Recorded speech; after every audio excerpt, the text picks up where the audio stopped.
Regional సినిమాని 300 కోట్లు, ఆయన పానింటి సినిమాని 1000 కోట్లు చేస్తే మీరు రీజనల్ సినిమాని 300 కోట్లు చేశారు కాబట్టి పైగా ఆయన కంటిన్యూ సక్సెస్లు, మీరు కంటిన్యూ సక్సెస్లు. సో అంచేత మిమ్మల్ని ఆయనతో పోల్చడం కాదు. సో రీజనల్ రాజమౌళి గారు మీరు, సో మీ గురించి చెప్పేది అడిగేది ఏం లేదు. కంగ్రాట్స్ మరోసారి చెప్పడం తప్పించి. రీజనల్ రావిపూడి అనండి ప్లీజ్. సో ఎందుకంటే ఆయన ఈజ్ లైక్ రాజమౌళి గారు is a Jain personality. So నాకు ఆయనతో అస్సలు ప్లీజ్, అంటే ఆయన వెనక ఎక్కడో పక్కన అంటే okay, but I'm happy with this. Okay, LVR గారికి ఇవ్వండి సార్. ఎల్వీఆర్ గారు మీ అందరితో కూడా ఎక్కువ ఫోన్లో టచ్లో ఉండవు, కానీ చూడడం ఇదే ఫస్ట్ టైం అందరినీ. మిమ్మల్ని చూస్తూనే ఉంటామండి. మీ ఇంటర్వ్యూలు, మీ రివ్యూలు చూడకుండా మేము ఏ రోజు నిద్రపోమండి. మూర్తి గారిని చూడకుండా మేము పడుకోం. లేదు కానీ అంటే మీరు ఇందాక స్పీచ్లో మాట అన్నారు, చాలా కాలం ఏంది డిస్ట్రిబ్యూటర్లు 20% కమిషన్ తిని అని చెప్పి. కరెక్టేనండి. కానీ గత 2 ఏళ్ళుగా చాలా పెద్ద సినిమాలు వచ్చాయి, చాలా పెద్ద పెద్ద అంకులు పోస్టర్లు వేసిన సినిమాలు వచ్చాయి.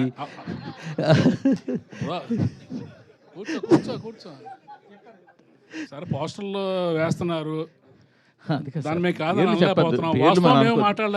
మీరు పంపిణీ చేశారా వేరే వాళ్ళు పంపిణీ చేశారా అంత పక్కన పెడితే గత 2 ఏళ్ళుగా పెద్ద పెద్ద పోస్టర్లు వేసిన సినిమాలు వచ్చాయి.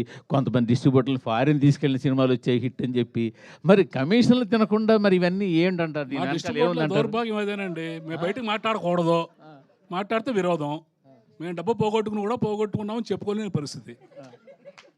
అదే అండి వాస్తవం చెప్పాలంటే. మీరు అడిగారు కాబట్టి చెప్తున్నా. అదే లేకపోతే మేము నిజం చెప్పామనుకోండి, మాకు నెక్స్ట్ పిక్చర్ ఎవరు నష్టపోయి నెక్స్ట్ పిక్చర్ పోగొట్టుకున్నాడు అవుతాం. మీకు తెలుసు ఆ విషయం.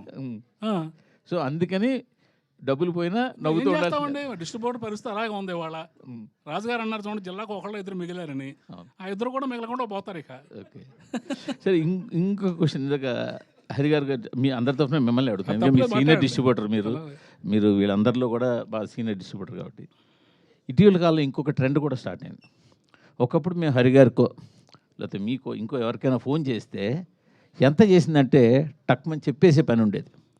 గత 2 సంవత్సరాలుగా చెప్పడాన్ని కూడా మీకు తాళం వేసి నెంబర్లు చెప్పకుండా అలాంటి పరిస్థితి స్టార్ట్ అయింది ఇండస్ట్రీలో. అవునంటారు కాదండి? డెఫినెట్గా అండి. ట్రెండ్ స్టార్ట్ అయింది అనేది మీకు తెలుసు కదా, మరి మీరందరూ ఏం చేస్తున్నారు? చెప్తున్నా, అదే అడుగుతున్నా. నేను అడుగుతున్నాను ఒక ప్రొడ్యూసర్గా. అవును, ప్రొడ్యూసర్గా ట్రెండ్ స్టార్ట్ అయింది. అన్నీ ఏకుతారు కదా, ఆఫీస్లో ఇది జరుగుతుంది, ఆఫీస్లో వాళ్ళని తీసేశారు, ఆఫీస్లో భోజనాలు మానేశారు, ఇవన్నీ రాస్తారుగా. మరి ఇది జరుగుతుంది అన్నప్పుడు మీరేం చేస్తున్నారు? జర్నలిజం అంటే క్వశ్చన్ అది మీరు చేయాలి, వాళ్ళని అడగడం కాదు. మేమందరికి మాకు వీక్నెస్ ఉందండి, మా అందరికి మా వీక్నెస్ ఉంది. మీకు ఏంటంటే ఇక్కడ విషయం ఏంటంటే ఆయన చేత చెప్పిస్తున్నాను ఈ ట్రెండ్ స్టార్ట్ అయింది. ఆయన డిస్ట్రిబ్యూటర్ గా ఈ ట్రెండ్ స్టార్ట్ అయిందని నేను మీకు ఒక పాయింట్ కి తీసుకొచ్చి, మా ఆఫీస్లో భోజనాలు కూడా మానేశారు అనేది రాశారు కదా. సో ఇంత ఇన్ఫర్మేషన్ ఉన్న మీకు వీటి గురించి ఇన్ఫర్మేషన్ ఉంది కదా. జర్నలిజం దాంట్లో నుంచి మీరు రాయాలి.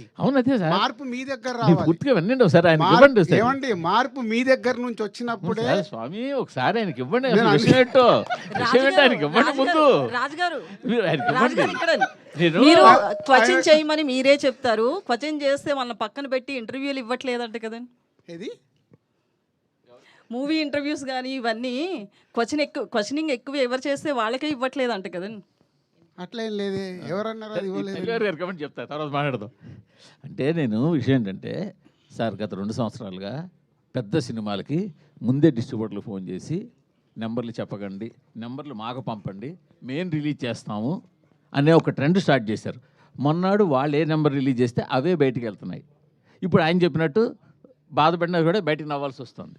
ఈ ట్రెండ్ స్టార్ట్ అయిందని మాకు తెలిసి మేము ఐటమ్ లేదు, బట్ డిస్ట్రిబ్యూటర్లతో చెప్పిద్దాం నేను అడుగుతున్నా. ఆయన ఏమంటే ఇప్పుడు మేము అబద్ధం ఆడినా, ప్రొడ్యూసర్లు అబద్ధం ఆడినా, మీరు అబద్ధం ఆడినా జనం నమ్మట్లేదండి.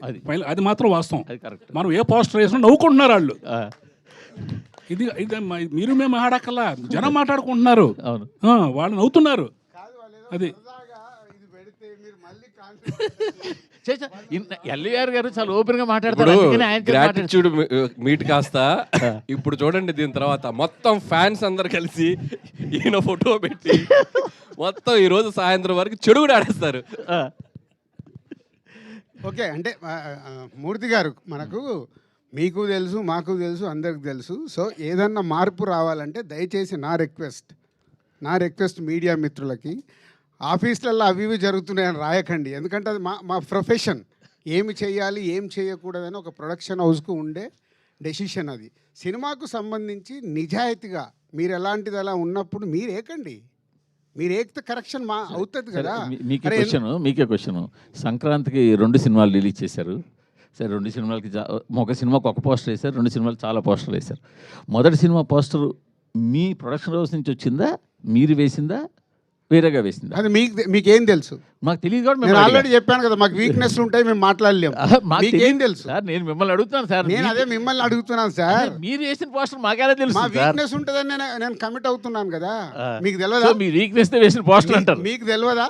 మీరు వీక్నెస్ తో వేసిన పోస్టర్ ప్రతి అంటారు. సెంటర్లో ఏం కలెక్షన్స్ ఉన్నాయనేది మీ దగ్గర లేవా?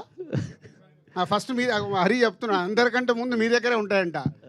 సో మీరే క్యాల్కులేట్ చేసి వేయండి నెక్స్ట్ నుంచి పోస్టర్ ప్రతి సినిమాది. బెటర్, ప్రాబ్లం సాల్వ్ అయిపోద్ది. సార్, సంక్రాంతికి వస్తున్నాం అనే సినిమా అనిల్ రావుపూడి గారి